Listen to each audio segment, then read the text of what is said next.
This is a lecture from Open Tuition.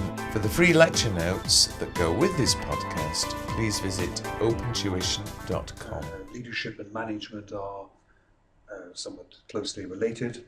The previous chapter rather dealt with what the purpose of managers or purposes of management might be.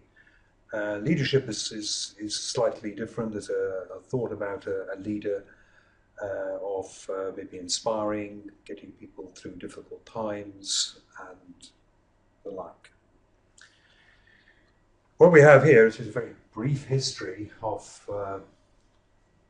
leadership. And it started off way back, really saying that there was like a class of people who would be almost born leaders. And you may have heard of, the officer class. During the First World War, there was the idea of the officer class, people from certain families who would make kind of natural leaders for the rest of the population. That was fairly comprehensively disproved during the First World War, where the Germans described the English troops as lions led by donkeys. It then progressed to trait theory. People began doing research work into characteristics that people might have, traits they might show, which would make them better leaders. For example, maybe even to do with their height, or their eye colouring, or their hair colouring, or the pitch of their voice, or something of that type.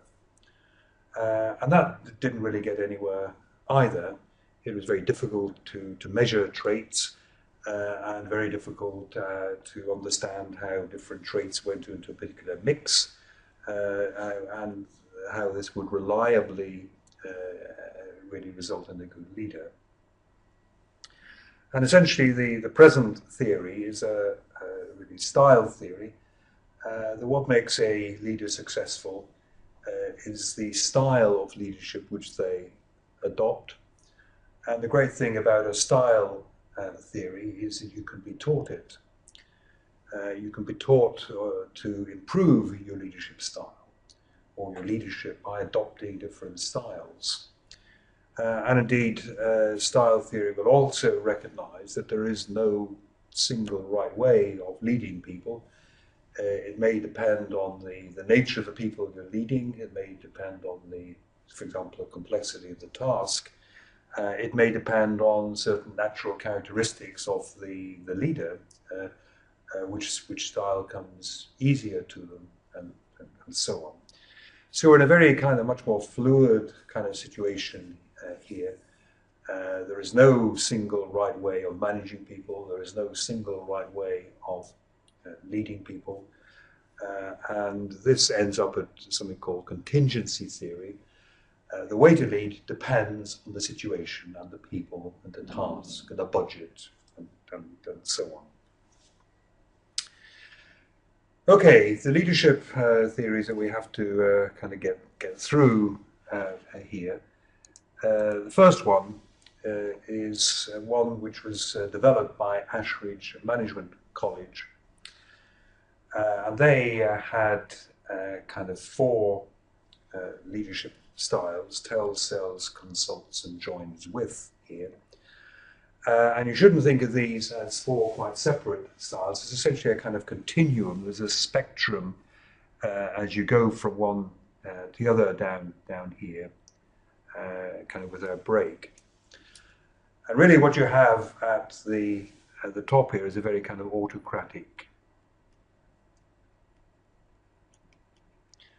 kind of dictatorial.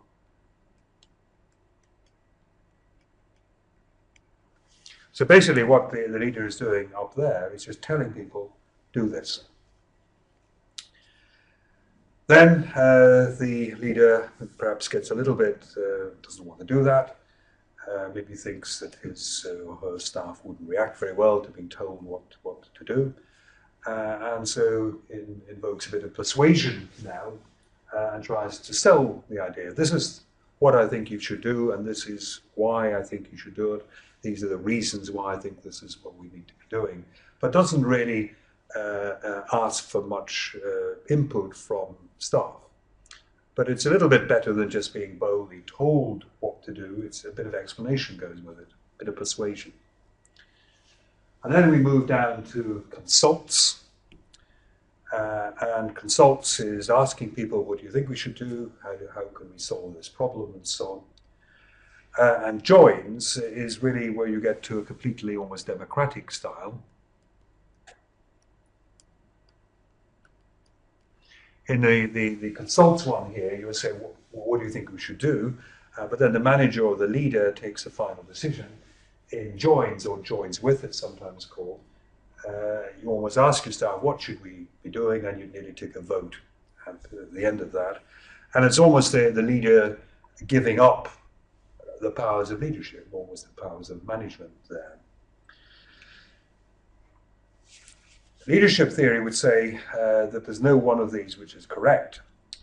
We might prefer ourselves to be down kind of towards here. We would like to be maybe consulted by our managers and feel we're participating and so on. But there are certain situations where maybe you just have to tell people what to do. It may depend on the people. Some people prefer to be told what to do. They perceive less risk. They don't want the bother of thinking what they should be doing. In a way, they come to work to do a bit of a job, go home and kind of forget about it, and don't want really to be too taxed with thought processes, perhaps. It may also be appropriate to tell people what to do if there's a bit of an emergency, that you can't have the time, the luxury of time to consult and participate and to hear people's views and so on there. Down here, consults and so on, if you are dealing with, say, very highly skilled employees who've been taught to think for themselves, they know their worth, they know their skills and so on. If you, maybe from an accounting background, told an engineer what to do, then you're probably asking for trouble, because the engineer could simply come back and say, well, that won't work because, and your feet are taken from under you with that. Joins, it's fully democratic style, is a bit unusual.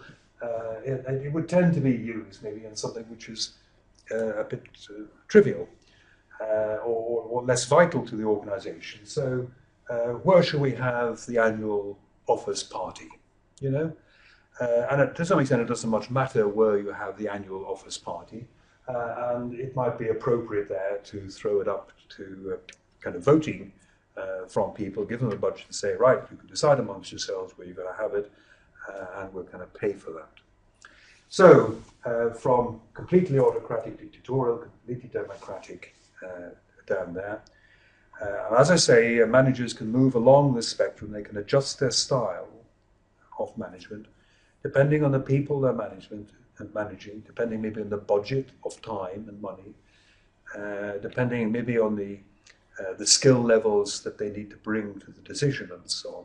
But no single style of management is going to be the one which is going to work perfectly in all situations. The second example we have here is Blake and Mouton, and they produced a managerial grid. And this was used to try and diagnose where managers or leaders were perhaps not operating terribly well. And it's usually shown as a grid, a kind of a graph here, something of this sort. And you have usually going up the top here, concern for people.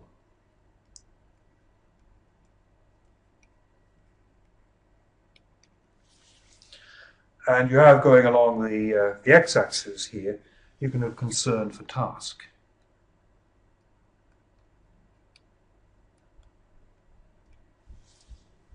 So concern for people and concern for task. And what they did was they questioned managers and so on, and tried to plot them onto this sort of a grid here. And you have to know kind of 5 areas in this. You have to know the terms that went with these 5 areas and so on here. And if we go to the top here, up here, and this is usually given the coordinates 1, 9. Okay, so it's 1 along the x-axis and 9 up the y-axis here. It's 0.19, so very high concern for people. But the manager or the leader isn't much concerned for the task, in other words, maybe getting the correct output produced. What this person is very concerned that staff are happy. That staff maybe aren't very stressed and so on, that staff can come to this leader with their problems and so on there. They're terribly good on being nice to their staff, but they're terribly bad at actually getting the output that they require. And this style up here is called the country club style.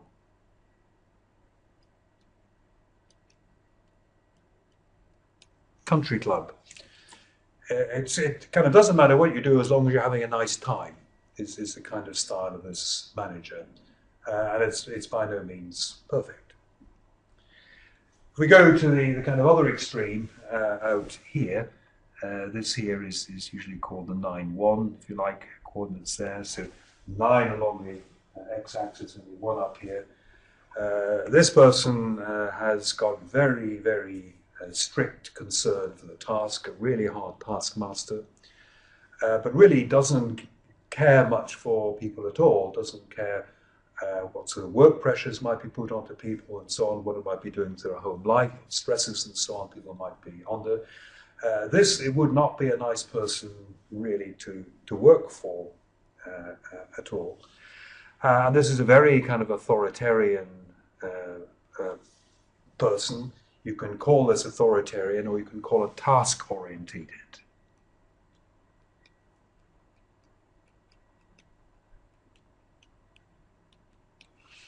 They probably get the task done, but they've probably got a horrendously high turnover rate of staff, because staff really will not like this person at all. Doesn't matter what your problems might be, what your home problems might be, what the other stresses and strains might be. This person is not interested, just get it done.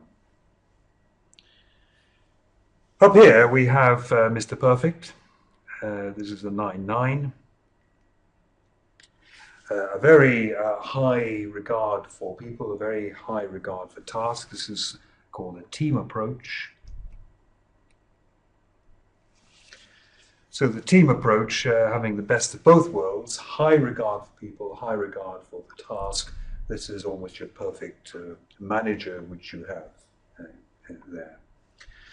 In here, 5-5, this is middle of the road.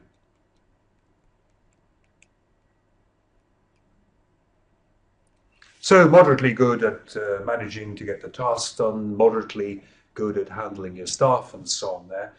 Obviously what you would like is improvement, and what they would do is plot people onto this grid and say, right, you need to move a bit up towards your concern for people and so on. If somebody was kind of 5-5, you would like to maybe to give them some advice or some sort of training and so on. That would maybe kind of encourage them to move up sort of that way towards the 9-9. And then we have really down in here the 1-1. This management style is a great word, impoverished.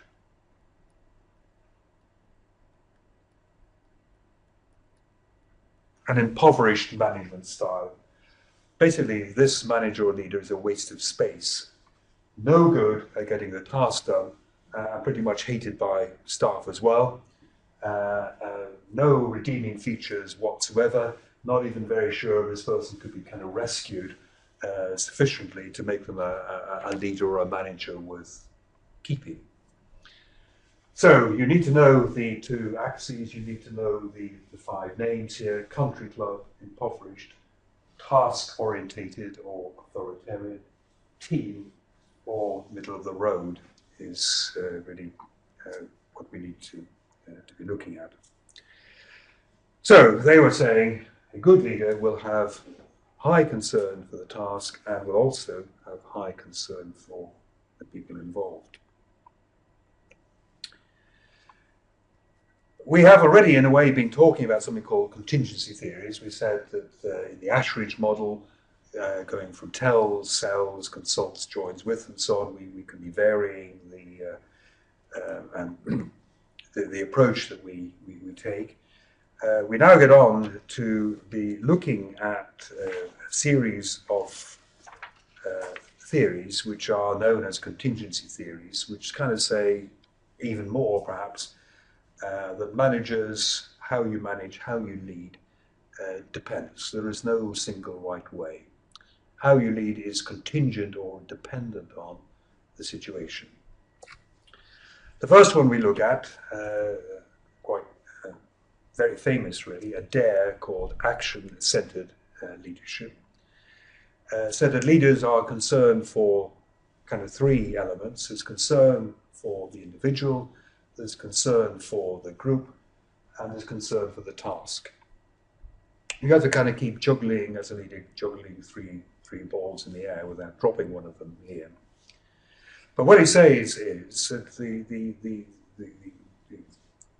element that you're going to be concentrating on will vary, will depend. So there will be, from time to time, maybe a very strict deadline, maybe a very strict budget and so on there. And this is maybe where the leader, for a while anyway, will concentrate on the task. We'll be asking people to work really quite hard, maybe without charging overtime and so on to get the task done and so on. Maybe going to be a little bit hard on individuals and so on to be kind of doing that. But for the situation that they're actually faced with, then it's what's needed at the time. Some other occasions you might have in your team, you might have an individual who's facing some difficulties. Maybe they're not performing very well. Maybe they've had a disappointment in not getting a sale made, or some technical difficulties in work and so on there. And they come to kind of see you at work, they explain what their problems is. They need to be kind of nurtured at that point if you want to keep them. They need to be maybe offered training and support and so on to get them over that particular little problem. So for maybe an hour or so, the leader kind of switches where the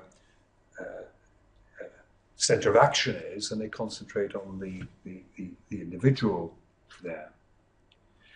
And then sometimes there might be a bit of a crisis within a group.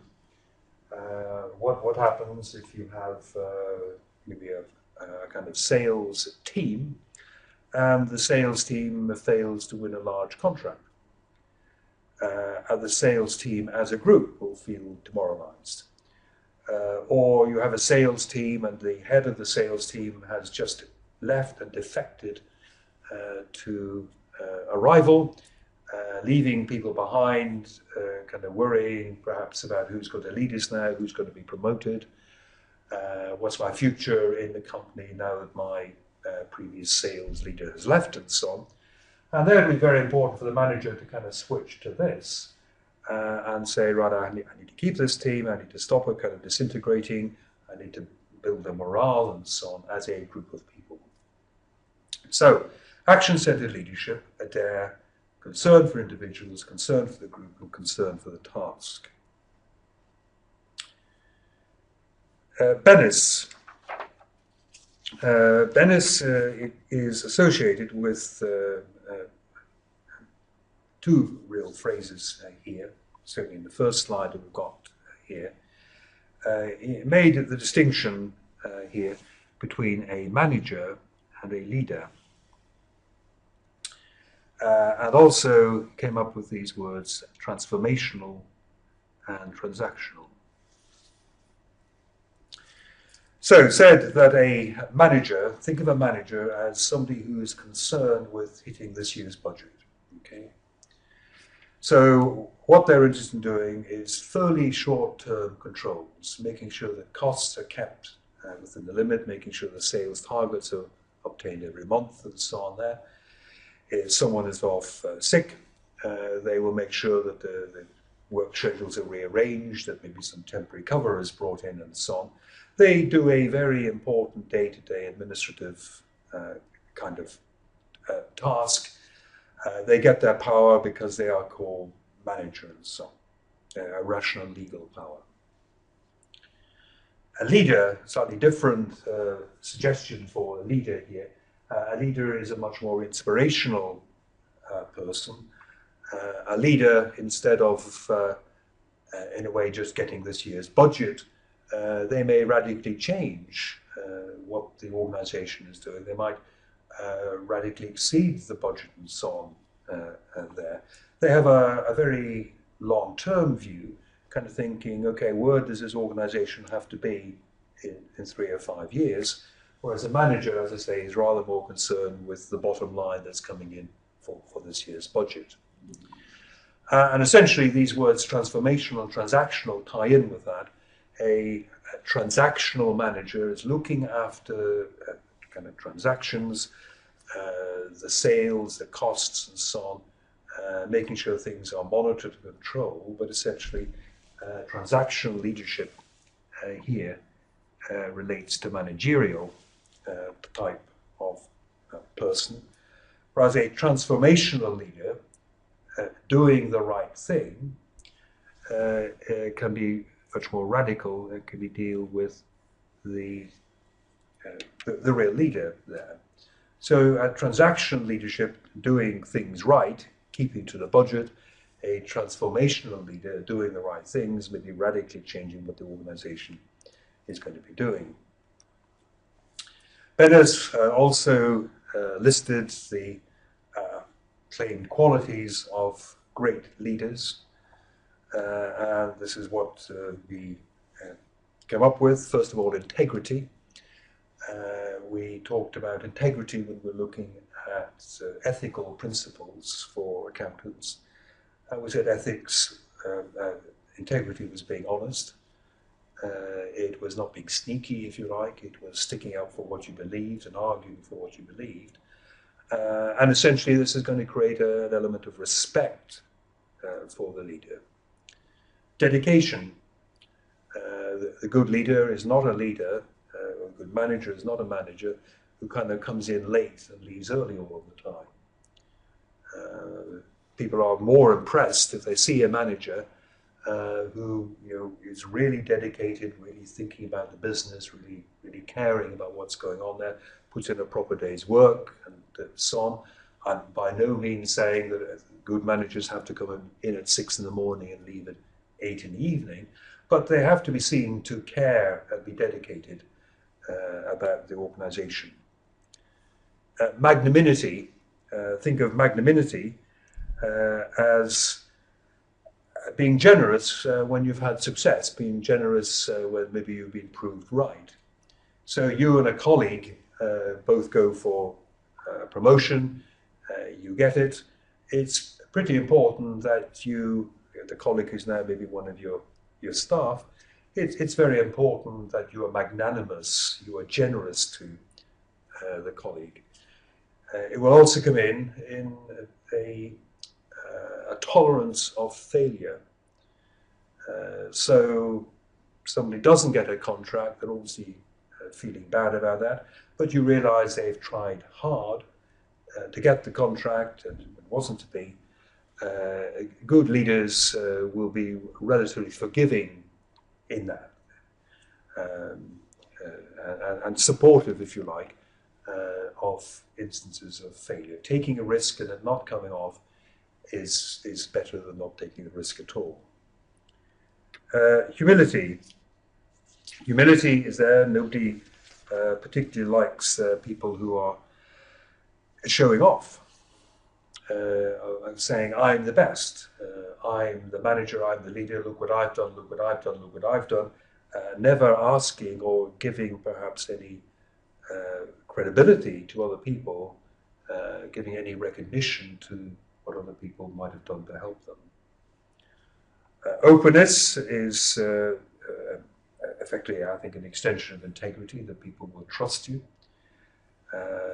that you're not going to be sneaky, you're not going to be doing something behind people's backs, you're not going to tell them one thing to their face and tell people something else in kind of private. And finally, creativity.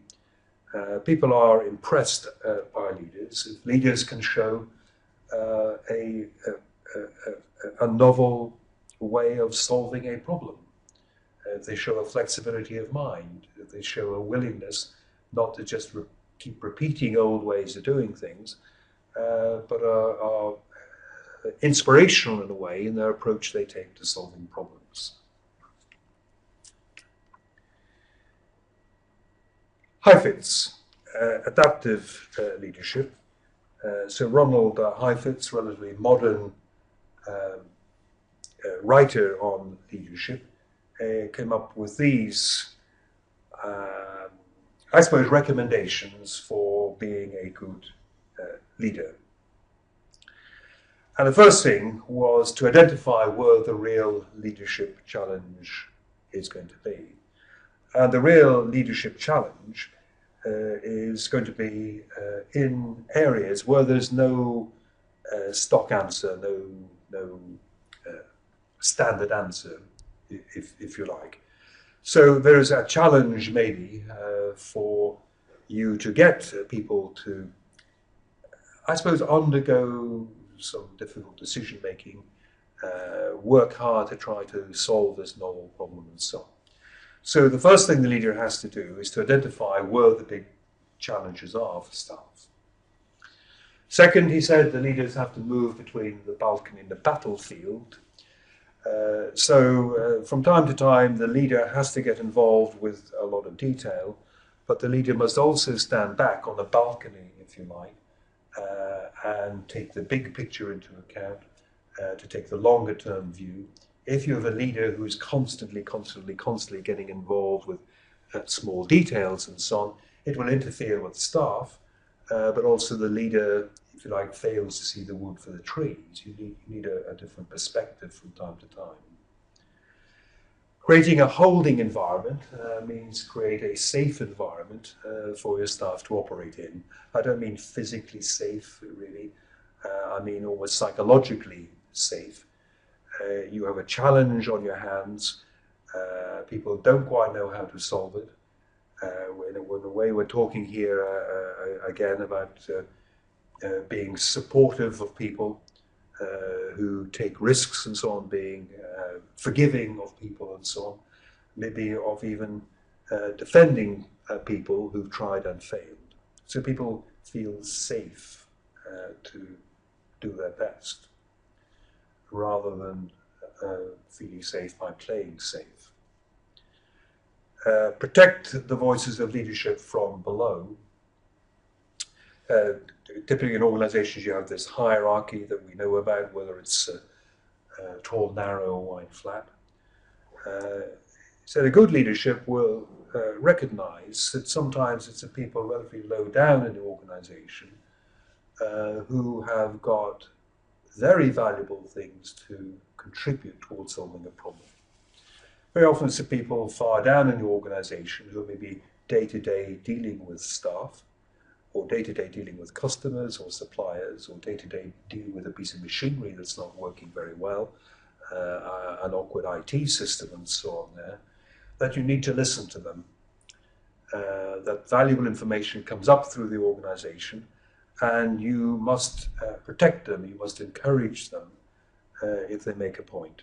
Particularly if they make a point maybe which their immediate manager maybe hasn't spotted, or maybe doesn't quite agree with that. Regulate the distress.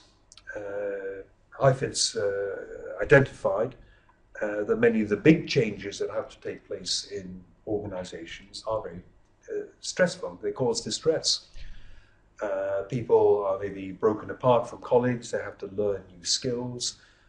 From time to time, maybe some of your colleagues have been made redundant and so on. Change tends to be an uncomfortable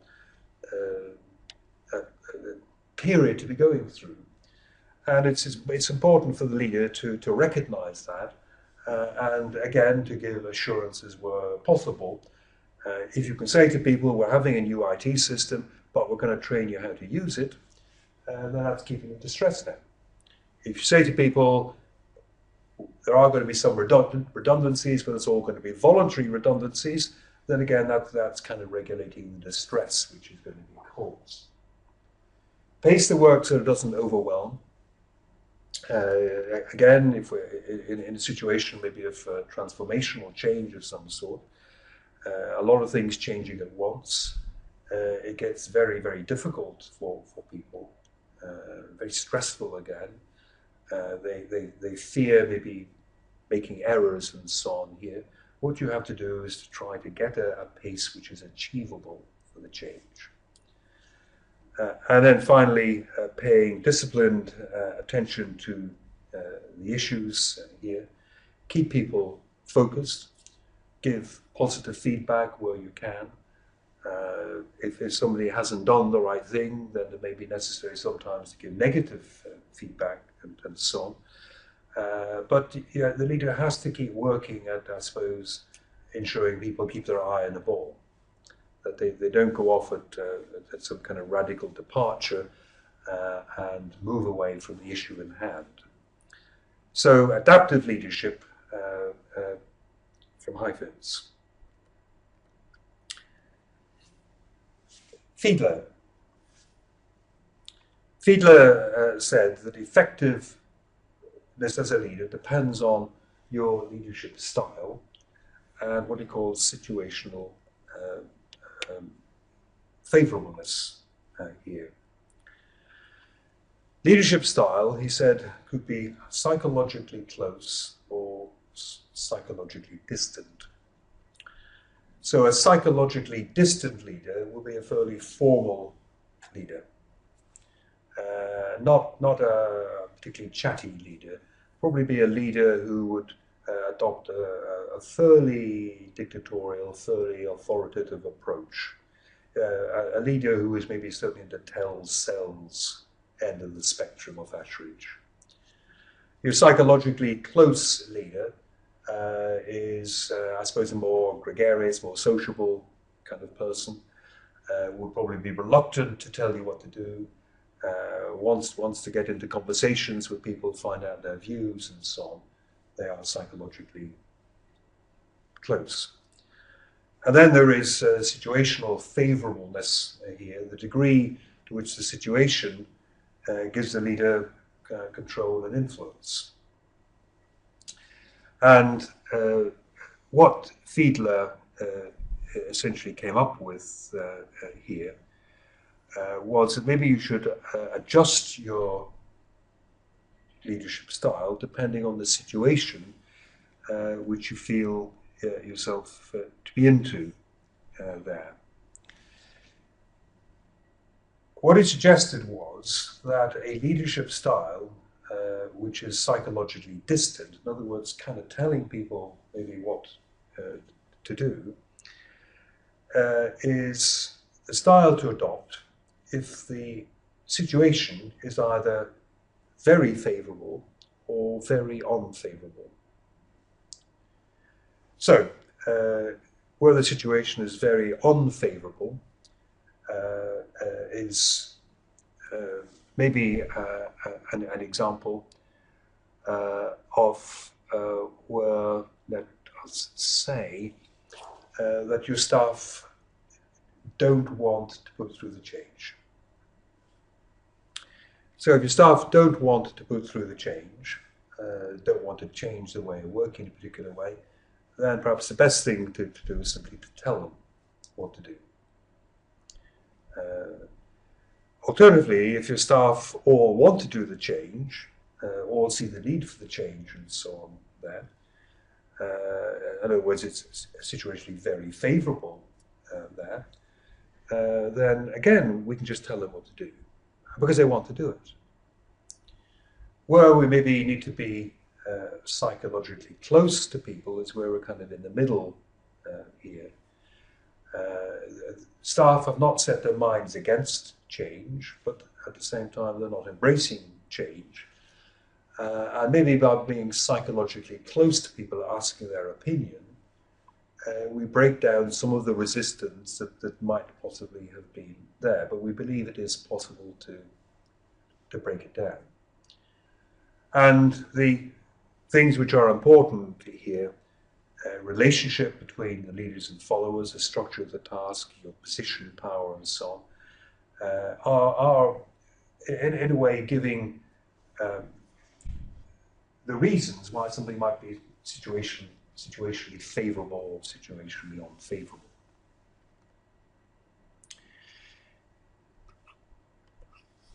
Kotter.